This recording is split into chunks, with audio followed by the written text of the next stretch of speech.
सेंध मारी, जान मारी, लूट मारी, खसोट मारी, ठीक है। ये सबका सब नोट के आधार पर, ठीक है ना।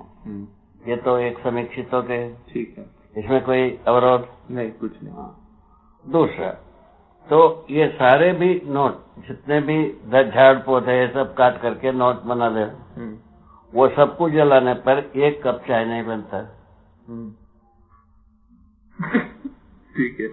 2, कितने भी नोट हमारे पे इकट्ठा हो जाए, हमको तृप्ति नहीं हो सकती। ठीक है।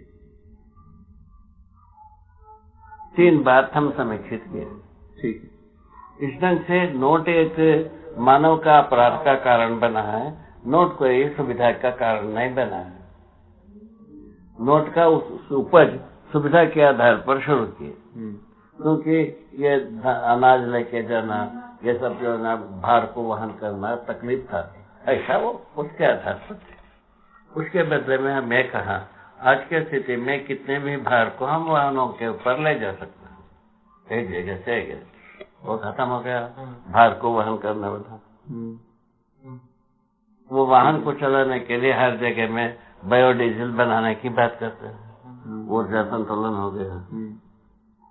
ठीक है। धरती को कोड़ने, घायल करने की बात खत्म हो गई। ठीक है। ठीक हो गई, बात पूरा हो गई। उसके बाद आता है श्रम। हम कहते हैं मूल पूंजी श्रम। श्रम ही कुल मिलाकर के मानव के पास मूल पूंजी है। किस बात की? उत्पादन के लिए। अभी जो अर्थशास्त्र है, नोट मूल पूंजी है। ठीक है। ठीक है ना। अब जो है ना, उसके जो है ना, श्रम को हम नियोजन, श्रम विनिमय पद्धति को पहचाना। कैसा पहचाना? श्रम नियोजन से उपयोगिता मूल्य, कला मूल्य स्थापित होता है प्राकृतिक ऐश्वर्य पर।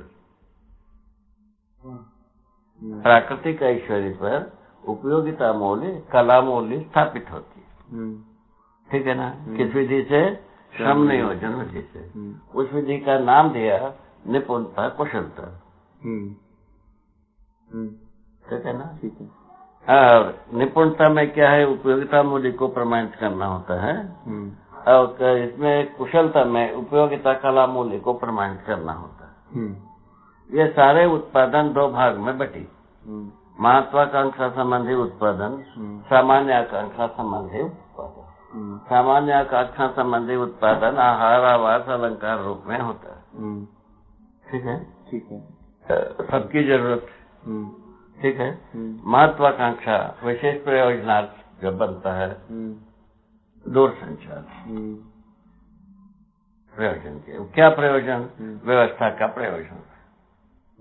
इसका क्या प्रयोजन निकलेगा पूछा? दूरसंचार का व्यवस्था के लिए उपयोगी है। काय के लिए उपयोगी है? जो किसी भी कोने में जो होता है उसको हम यहाँ बैठ करके सुन सकते हैं, देख सकते हैं, समझ सकते हैं। इसके लिए उपयोगी होता है। ठीक हो गया, पूरा हो गया। ये पैकेज पूरा हो गया। उसके बाद श्रम नियोजन से जो उपयोगिता मूल्य, कला मूल्य स्थापित हुई, वो वस्तु में उपयोगिता मूल्य है, उसके आधार पर श्रम मूल्य का मूल्यांकन। वस्तु मूल्य के आधार पर वस्तु का उपयोगिता होती है। उपयोगिता का मूल्यांकन, उपयोगिता मूल्य के आधार पर श्रम मूल्य का मूल्यांकन। ठीक है ना। इस विधि से हम विनिमय सिद्धांत को स्थापित कर लिया। ठीक है। इसमें चोरी चमारी, कोई सेंधमारी कोई जरूरत नहीं। उसका यूनिट कैसे बनेगा? वही तो, किसी भी एक वस्तु से एक यूनिट बनाएंगे। जैसा एक भाजी,